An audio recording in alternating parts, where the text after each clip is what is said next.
कहानी की शुरुआत एक भयानक तूफान से जूझते हुए प्लेन से होती है, जहां हमारा मेन कैरेक्टर, जिसका नाम चक था, वह शांति से बैठकर टॉयलेट कर रहा था कि तभी अचानक प्लेन का प्रेशर घटने लगा, जिससे टॉयलेट का दरवाजा खुल गया और कार्गो में आग लगकर एक खतरनाक विस्फोट हो गया। पायलट ने चक को सीट पर बिठाया क्योंकि समुद्र में इमरजेंसी लैंडिंग करनी थी। पायलट ने लाइफ राफ्ट देकर बेल्ट बांधने को कहा। प्लेन तेजी से नीचे गिरने लगा। अब प्लेन समुद्र से लगभग 3000 मीटर दूर था। तभी चक को पता चला कि उसकी गर्लफ्रेंड की दी हुई पॉकेट वॉच गिर गई है। पायलट ने लाइफ जैकेट पहनने को कहा, पर वह दाईं ओर थी। पॉकेट वॉच की वजह से जैक ने अपनी सीट बेल्ट खोल दी और लड़खड़ाते हुए उसे उठाने चला गया। लेकिन वॉच उठाते ही जैसे ही वह जैकेट लेने की कोशिश करने लगा, तभी प्लेन का एंगल बदलने के कारण वह हिल भी नहीं पाया। पायलट ने देखा कि वह अपनी सीट पर नहीं था, इसलिए उसने अपनी सेफ्टी बेल्ट खोल दी।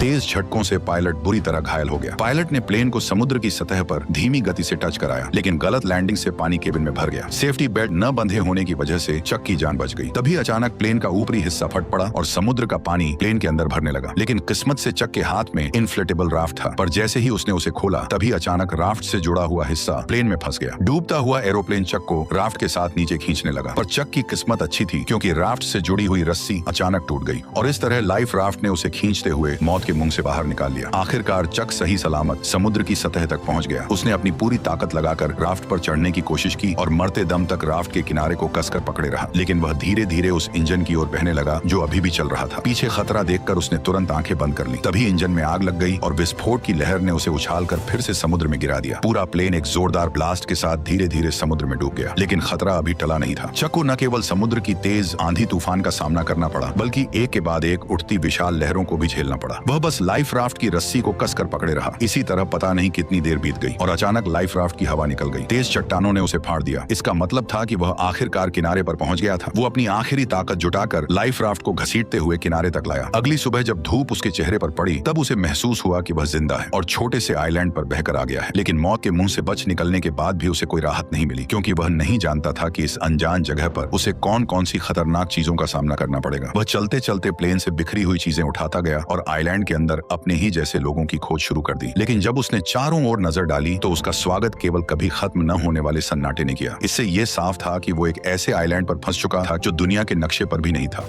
कोई है यहाँ फंसकर मर ना जाए, इसलिए उसने खुद को बचाने के लिए तरह तरह के उपाय सोचने शुरू कर दिए। लेकिन इस समय उसके पास समुद्र तट पर हेल्प का निशान लिखने के अलावा कोई कारगर तरीका नहीं था। जल्दी ही रात का अंधेरा छा गया और वह अब भी उम्मीद कर रहा था कि कोई गुजरती हुई नाव उसे देख ले। लेकिन जैसे जैसे रात होती गई, उसकी उम्मीदें भी धीरे धीरे चारों ओर के सन्नाटे की वजह से डर में बदलती गईं। वह जंगल के बेहद खतरनाक जीवों की आवाज सुनकर लगातार डर से कांपता रहा। अगले दिन उसने इकट्ठा की गई चीजों से एक काम चलाओ रेस्टिंग प्लेस बनाया और प्लेन से निकले सामान की जांच शुरू कर दी। अब उसके पास उसकी गर्लफ्रेंड द्वारा दी गई एक पॉकेट वॉच के अलावा और कुछ भी काम का नहीं बचा था। अपनी गर्लफ्रेंड के साथ बिताए पलों को सोचते हुए उसे इस प्लेन में आने का और भी ज्यादा पछतावा हुआ। दरअसल केली के बिजनेस ट्रिप पर जाने से पहले उसने चक को एक पॉकेट वॉच दी थी ताकि क्रिसमस पर लौटते ही दोनों एक दूसरे से शादी कर लें। लेकिन एक अचानक हुई विमान दुर्घटना ने इस शादी को यहीं पर रोक दिया। जब उसके सभी फैमिली मेंबर यह मान चुके थे कि चक इस हादसे में मारा गया है, तब भी वह जिद के साथ जिंदा रहा। लेकिन इस सुनसान आइलैंड पर खाना पीना बहुत बड़ी मुसीबत बन गया था और चक कब तक टिक पाएगा यह भी किसी को नहीं पता था। उसने अपनी कंपनी के बहुत से पार्सल वापस इकट्ठा किए, लेकिन उसने उन्हें खोलने का फैसला नहीं किया क्योंकि उसके लिए यह उसके काम की ईमानदारी थी। चाहे वह अनजान टापू पर ही क्यों न फंसा हो, पर वह अब भी ग्राहकों के भरोसे को तोड़ना नहीं चाहता था। कल जो उसने समुद्र तट पर हेल्प के साइन बनाए थे, वे भी समुद्र की लहरों से कब के मिट चुके थे। उसे कुछ खराब लकड़ियों का इस्तेमाल करके फिर से हेल्प लिखना पड़ा। धीरे धीरे चक के मन में जिंदा रहने की चाह और भी बढ़ती जा रही थी। उसे पता था कि अगर यहाँ से निकलना है तो हर हाल में जिंदा रहना होगा। लेकिन इस वीरान छोटे टापू पर सख्त नारियल के अलावा उसे खाने लायक कुछ भी नहीं मिला, और क्योंकि उसके पास नारियल खोलने का कोई औजार नहीं था, इसलिए नारियल खोलना भी उसके लिए बेहद मुश्किल काम बन गया था। फिर उसने एक धारदार पत्थर से आखिरकार नारियल को फोड़ दिया और उसके पानी का स्वाद लेने लगा, जो उस पल उसके लिए अमृत जैसा था। लेकिन वह केवल नारियल से संतुष्ट नहीं हुआ। चक ने पेट भरने के लिए इस छोटे से टापू के अन्य हिस्सों की भी खोज करने का फैसला किया। वह यहाँ की सबसे ऊंची चोटी पर चढ़कर सब कुछ देखना चाहता था, लेकिन नुकीले पहाड़ी पत्थरों ने उसकी राह मुश्किल कर दी। इसलिए उसने पत्थर से अपनी पैंट का कपड़ा काटा, उसमें पत्ते मिलाए और एक जोड़ी जूते बना लिए। लेकिन जब वह पहाड़ की चोटी पर पहुंचा, तब उसे पता चला कि यह सचमुच एक सुनसान टापू ही है। चारों ओर दूर दूर तक फैला समुद्र था, लेकिन उसके अलावा कोई और इंसान नजर नहीं आ रहा था। जब वह निराश होकर सोच रहा था कि आखिर वो कैसे अपनी जान बचा सकता है, तभी दूर एक अजीब सी चीज ने उसका ध्यान खींचा। वह बिना सोचे समझे उस चीज की ओर दौड़ पड़ा। उसे लगा था कि वह भी उसी की तरह जिंदा बचने वाला कोई पायलट है। लेकिन जब चक ने उस पायलट को पलट कर देखा, तो पाया कि वह तो काफी समय पहले ही मर चुका था। दुखी मन से उसने पायलट की लाश को आइलैंड पर घसीट लिया और उसके पास से कुछ काम की चीजें इकट्ठा करने लगा। उसने एक जोड़ी अभी भी पहनने लायक जूते, एक टॉर्च जो अब भी जल सकती थी और एक बेकार हो चुका बटुआ अपने पास रख लिया। इसके बाद उसने पायलट के लिए एक कब्र खोदी और उसकी लाश को उसमें दफना दिया और उसकी मरने की तारीख एक चट्टान पर लिख दी। शाम के समय चक समुद्र तट पर बैठा अपने जूतों को निहार रहा था। उसके मन में एक अजीब सी उदासी थी। उसे लगा कि शायद अगली बार जो उस कब्र में लेटा होगा वह खुद ही होगा। इसे वजह से रात में चक सो नहीं सका। उसे समझ आ गया था कि अगर वह ऐसे ही हाथ पर हाथ रखे बैठा रहा तो उसका मरना तय है। इसलिए अगले दिन उसने जंगल में जिंदा रहने की कला सीखी। उसने पेड़ों की पत्तियों पर जमी ओस को इकट्ठा कर नारियल के खोल में जमा किया, क्योंकि उसे पीने के लिए साफ पानी चाहिए था। उसने लकड़ी की छड़ी को नुकीला कर मछलियों को पकड़ने का भाला बनाया। भले ही यह सब बेवकूफी भरा था, पर इस लगातार कोशिश ने उसे निराश नहीं होने दिया। उसी रात टॉयलेट करते वक्त उसने एक रोशनी देखी। वह जोर से चिल्लाया ताकि उस नाव का ध्यान खींच सके। उसे लगा जैसे उसे अब और यहाँ रहना नहीं पड़ेगा। उसने टॉर्च से संकेत दिया कि कोई उसे देख ले, लेकिन दूरी ज्यादा होने की वजह से यह हल्की सी रोशनी किसी काम की नहीं थी। जैसे जैसे वह रोशनी उसकी नजरों से धीरे धीरे ओझल होती गई, उसका दिल गुस्से और बेबसी से भर गया। इसलिए अगली सुबह सूरज निकलते ही वह बेसब्री से फटी राफ्ट लेकर उस जहाज की दिशा में बढ़ चला, क्योंकि यह उसके कई हफ्तों की कोशिशों के बाद मिली एकमात्र बच निकलने की उम्मीद थी। वह इसे यूं ही खोने को हरगिज तैयार नहीं था। हालांकि वह जैसे तैसे समुद्र को पार करना चाहता था, लेकिन वह बार बार लहरों की मार के आगे हार जाता था। उसने अनगिनत बार हिम्मत दिखाई, लेकिन हर बार समुद्र की लहरों ने उसे पीछे धकेल दिया। लेकिन फिर भी वह हार मानने को तैयार नहीं था। उसने बहुत कोशिश की, लेकिन आखिरकार समुद्र की लहरों ने उसे अपने अंदर समा लिया। पानी के अंदर पहुंचते ही अचानक उसकी जांघ एक नुकीले समुद्री पत्थर से टकरा गई और एक तेज दर्द ने चक की जांघ को खूनम खून कर दिया। इस वक्त उसमें अब और आगे बढ़ने की ताकत नहीं बची थी। वह बस टूटी फूटी राफ्ट को घसीटते हुए बुरी हालत में किनारे लौट आया। शाम के समय अचानक आसमान में तेज आंधी और मूसलाधार बारिश शुरू हो गई, जिससे पहले से ही घायल चक की मुसीबतें और बढ़ गईं। वह राफ्ट की मदद से केवल कंपनी के सामानों को ही ढक सका। फिर वो बारिश से बचने के लिए खून से बहती टांग के साथ कोई और जगह ढूंढने लगा। तभी उसे एक छोटी सी गुफा मिल गई और खुद को होश में रखने के लिए उसने कुछ घूंट गंदा बारिश का पानी पी लिया। लगभग पूरी तरह थक जाने के साथ उसका घायल शरीर अब और सहन नहीं कर सका और वह जमीन पर बेहोश हो गया। उसके पीछे रखी टॉर्च की बैटरी खत्म होते ही वो भी अंधेरे में डूब गई। अगले दिन चक फिर से तेज दर्द के साथ जागा। उसकी टांग के घाव में कीड़े लगने के लक्षण दिखाई दे रहे थे। इस सुनसान जगह पर अगर इसका इलाज ना हुआ तो उसे और भी बड़े खतरे का सामना करना पड़ेगा। जिंदा रहने की थोड़ी सी भी उम्मीद पाने के लिए उसे अपने मन की जिद छोड़नी पड़ी और उसने उन पार्सलों को खोलने का फैसला किया। पैकेजों में उसे एक दर्जन वीडियो टेप, एक गिफ्ट की तरह सजाया गया वॉलीबॉल, एक सुंदर महिला की लंबी ड्रेस और सबसे स्टाइलिश दिखने वाली एक जोड़ी स्केट्स मिले। लेकिन आखिरी पार्सल को उसने खोलने का फैसला नहीं किया। शायद इसलिए कि वह निराश नहीं होना चाहता था, या शायद इसलिए कि वह अपने लिए एक उम्मीद बचाकर रखना चाहता था। उसने पार्सल की पैकिंग में इस्तेमाल हुए फोम को अपने घाव पर लगाया। फिर जूतों के फीते खोलकर उसने उनसे काम चलाऊ पट्टी बांध ली। जूतों के ब्लेड उसके सबसे काम आने वाले औजार बन गए और लंबी ड्रेस की काली जाली से उसने एक आसान मछली पकड़ने का जाल बना लिया। मछली पकड़ने के औजार की मदद से कई दिनों बाद वह आखिरकार पहली बार पेट भर खाना खा सका।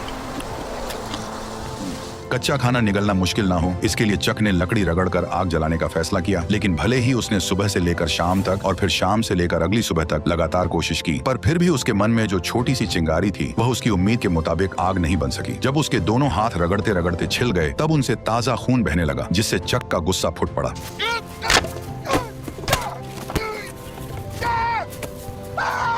आइलैंड की मुश्किल जिंदगी और पुरानी चोटों ने उसे पूरी तरह तोड़ दिया था। चक ने किनारे बैठकर अपने घावों को पानी से साफ किया और तेज दर्द ने उसे परेशानी का एहसास फिर से करा दिया। अब उसके लिए जिंदा रहना एक ऐसा सवाल था जिससे वह भाग नहीं सकता था। अभी अभी गुस्से में फेंकी गई वॉलीबॉल उसके पैरों के पास पड़ी थी, जिस पर उसकी ताजा लाल हथेली की छाप बहुत ही चमकदार दिख रही थी। तभी उसके दिमाग में एक अजीब ख्याल आया। उसने अपनी लार से हथेली के निशान पर 2 आंखें और ऊपर हल्की सी मुस्कान बना दी। अब वह वॉलीबॉल एक इंसान के चेहरे जैसी लगने लगी थी। शायद बहुत ज्यादा अकेले रहने के कारण उसने तय किया कि वो इस चेहरे को अपना दोस्त बना लेगा। उसने वॉलीबॉल का नाम विल्सन रखा और उसे अपने पास रख लिया ताकि वह उसकी जिंदगी में उसका साथ दे सके। यह दृश्य थोड़ा अजीब जरूर था, लेकिन कम से कम उसे अकेला होना महसूस नहीं हुआ। विल्सन की निगरानी में चक को जैसे फिर से पूरी ताकत मिल गई। जैसे जैसे वह तेजी से लकड़ी को घिसता गया, लकड़ी के टुकड़ों के बीच सचमुच चिंगारी निकल आई। जलती आग को देखकर चक बहुत खुश हो गया, जैसे उसने कोई बड़ी जंग जीत ली हो। यह आग उसके लिए खाना पकाने की अच्छी स्कीम होने के साथ अपने यहाँ होने का सिग्नल भेजने की भी अच्छी जुगाड़ थी। रात में वह खाते हुए विल्सन से अपनी हालत पर बात करता है। उसकी कैलकुलेशन के हिसाब से वह अब लगभग 4000 मील से भी अधिक दूर निकल आया था। यानी अगर वह चाहे कि कोई उसे ढूंढ ले तो उसके मिलने की संभावना लगभग नामुमकिन थी। लेकिन अब चक के पास कोई रास्ता नहीं था। वह बस खुद को मजबूत कर जिंदा रहने की कोशिश करता रहा। कच्चा खाना खाने और गंदगी से उसके खराब दांत सूजकर इन्फेक्टेड हो गए। आखिरकार असहनीय दर्द के कारण उसने ठान लिया कि वह अपने दांत को निकाल देगा। उसने एक हाथ में स्केट वाली छुरी दांत पर टिकाई और दूसरे हाथ में पत्थर लिया। उसने सोचा कि लंबे दर्द से बेहतर है एक बार का दर्द। फिर उसने जोर से वार कर दिया। जंगल में जिंदा रहने में एक्सपर्ट होने के बाद भी उसकी आंखों में अब वह चमक नहीं रही थी। 4 सालों के अंदर चक अब एक जंगली आदमी बन गया था। हालांकि मछली पकड़ने में माहिर होने से उसे मांस की कमी नहीं थी, लेकिन उसकी आंखों में पहले जैसी जीने की गुंजाइश गायब हो चुकी थी। अब वह बच निकलने की कोई उम्मीद नहीं रखता था और हर दिन का जिंदा रहना बस उसकी अकेलेपन का एक और दिन था। पर कुछ समय बाद उसे चट्टान के किनारे से एक टिन का टुकड़ा मिला और वो उसे समुद्र तट पर ले आया। लेकिन जैसे ही समुद्री हवा ने उस टिन के टुकड़े को गिरा दिया, तभी अचानक उसके दिमाग एक आइडिया में आया। अगर वह इसका इस्तेमाल समुद्र की लहरों को चीरने के लिए कर सके तो शायद सच में उसके पास इस जगह से निकलने का मौका हो सकता है। यह आइडिया आते ही उसने एक पल और इंतजार नहीं किया। उसे इस सुनसान टापू पर से जल्द निकलना था। चक तुरंत हरकत में आ गया। सबसे पहले उसे एक नाव बनानी थी। उसने बहुत सारी टहनियां इकट्ठा की और उन्हें एक साथ रखा। फिर जंगली रस्सियों का इस्तेमाल किया और सबको एक साथ बांध दिया। यहाँ तक कि बेकार वीडियो टेप को भी रस्सी बना लिया। अब चक की मेंटल स्टेट बिगड़ने लगी थी। उसे लगने लगा कि विल्सन उसे देख रहा है और उसे जाने नहीं देना चाहता। इसी वजह से उस रात वह विल्सन से झगड़ पड़ा। मैं अपनी पूरी जिंदगी तुमसे बात नहीं कर सकता। सुना तुमने? 2 टके के वॉलीबॉल। फिर उसने गुस्से में अपने 4 साल पुराने दोस्त को एक लात मारकर दूर फेंक दिया। लेकिन जब वह कुछ देर बाद शांत हुआ तो उसे अपने दोस्त विल्सन के लिए गहरा पछतावा हुआ। इसलिए वह रात के अंधेरे में विल्सन को ढूंढने निकल पड़ा और प्यार से उसके चेहरे पर फिर से रंग लगा दिया। हर दिन इसी तरह बीतता गया और चक की लकड़ी की नाव भी बनकर तैयार हो गई। उसने जाने के लिए सारी चीजें तैयार कर ली थी। अब बस सही दिशा की हवा का इंतजार था ताकि वह अपनी नाव को समुद्र में उतार सके। उसने अपने यहाँ फंसे होने का साइन भी छोड़ दिया था। उसने 10,500 से भी ज्यादा दिनों तक इस बेरहम टापू पर फंसे रहने का वर्ल्ड रिकॉर्ड बना दिया था। जब वह आखिरी अक्षर उकेर रहा था तभी अचानक हवा उस दिशा में चलने लगी जहाँ चक चाहता था। उसने एक्साइटेड होकर नाव को समुद्र की ओर धकेल दिया और फिर अपने पुराने दोस्त विल्सन के साथ जिंदगी खोजने की ओर निकल पड़ा। समुद्र की लहरें अब भी वैसी ही थी, लेकिन वे उसे घर लौटने से रोक नहीं सकी। झील की लहरों की तरह समुद्र की हर एक लहर लगभग उसे डुबो ही देती थी, लेकिन वो अपनी कोशिशों से लहर को चीरता चला गया। हर बार जब वह मौत के मुंह से बच निकलता तो उसके भीतर से बाहर निकलने की खुशी और भी बढ़ जाती। जब चक ने पीछे मुड़कर उस छोटे से टापू को देखा जिसने उसे 4 साल तक कैद रखा था, तब उस पल में चक के दिल में एक अजीब सी फीलिंग थी। अगर उसने इस कठिनाई का सामना करने की जिद न की होती तो शायद आज भी वह अकेलेपन से भरी जिंदगी जी रहा होता। हालांकि उसकी जंग अभी बस शुरू ही हुई थी। उसे पता नहीं था कि आगे जो खतरे उसका इंतजार कर रहे हैं वे उसके लिए सबसे घातक चुनौती साबित होंगे। ठीक उसी वक्त जब उसे लगा कि वह इसी तरह बहते बहते इंसानों की बस्ती तक पहुंच जाएगा, तभी एक और भीषण तूफान ने उसे झकझोर दिया। उस रात तेज बारिश में आंखें खोलना नामुमकिन था। वह नाव को पकड़े लहरों के बीच लाचार पड़ा रहा और हमलों को सहता रहा। यह उसके लिए सबसे कठिन रात थी। वह बेबस था और सब कुछ भगवान पर छोड़ चुका था। अच्छी बात यह रही कि चक किस्मत वाला था। उस रात की भीषण आंधी तूफान भी उसे अपने साथ नहीं ले जा सकी, लेकिन उसकी नाव को भारी नुकसान पहुंचा था। और सबसे अहम बात यह थी कि उसका पुराना दोस्त भी रस्सी ढीली हो जाने के कारण नाव से अलग हो चुका था। जब उसे इसका एहसास हुआ तब तक विल्सन समुद्र की लहरों के साथ बहुत दूर बह चुका था। वह उसका इकलौता साथी था जिससे वह दिल की बातें करता था। भले ही वह सिर्फ एक वॉलीबॉल था, लेकिन वही उसका एकमात्र सहारा था। वह सब कुछ भूलकर समुद्र में कूद पड़ा और उसे बचाने की कोशिश करने लगा, लेकिन दूरी बहुत ज्यादा थी और गहरा समुद्र उसे बार बार डरा रहा था। एक तरफ उसकी जान बचाने वाली नाव थी और दूसरी तरफ उसका 4 साल का सहारा विल्सन। लेकिन अब उसके पास कोई और चारा नहीं था। वह बस अपनी आंखों के सामने अपने पुराने दोस्त को दूर जाते हुए देखता रहा। विल्सन! मुझे माफ कर देना।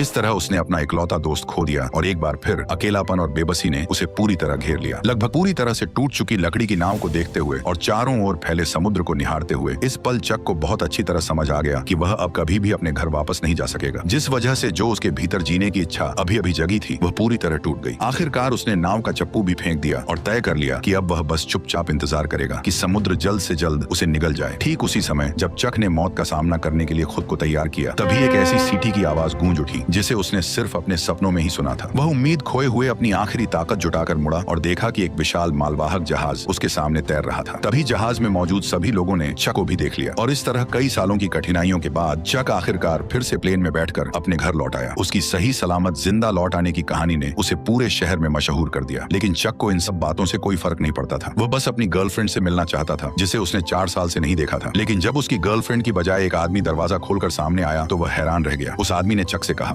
मैं केली का हस्बैंड हूं, जेरी लवेट।